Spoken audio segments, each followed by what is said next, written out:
Good day guys, ito ang aking maliit na pan. Ito ang mga fry ng mga beta.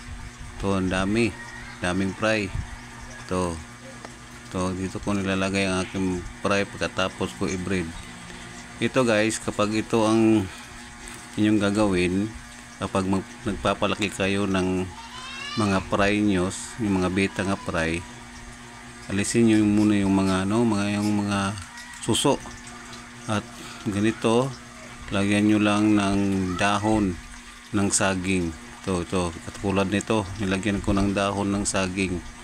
Kita nyo guys, ang daming beta fry, kusa na silang lumalaki kahit wala kayong pagkain na inilalagay. Alam natin guys na mahirap maghanap ng pagkain, lalo ng mga dapya. So guys, ito ang kapag medyo lumulutang na yung dahon, idiin mo lang, basain para mabasa at mapunta sa lalim. Kita nyo guys, ibang kulay. So guys, bukan kung kumuha ng mga fry. Yan guys, masyado silang nakikita kasi sobrang maliit ang fry.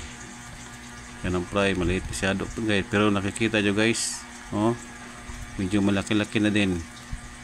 Yan, kulit ha. Kuha ko ng konti. Diba? May fry, daming fry ito guys. Kung bibilangin to lahat, aabot to ng 100. Ito guys, ito mga dahon to ng saging guys. Dahon ng saging to. Yan, maglagay lang kayo ng dahon ng saging.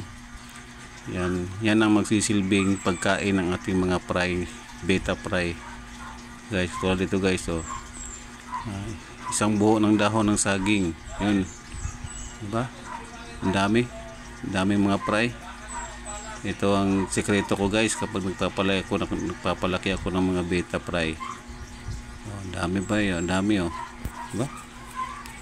Hindi na kailangan magpakain ng ating mga beta fry. Yan, daming beta fry. Hindi sila namamatay dahil meron silang makakain. Kahit wala kayong pagkain, mga dapya, walang problema. Lagyan nyo lang ng dahon ng saging, yung medyo laya na. Ilagay nyo dahon ng saging. So guys, ito guys, simple lang pagpapalaki ng ating mga beta. Ito guys, gayahin nyo lang to guys, sigurado dadami yung mga beta. Salamat.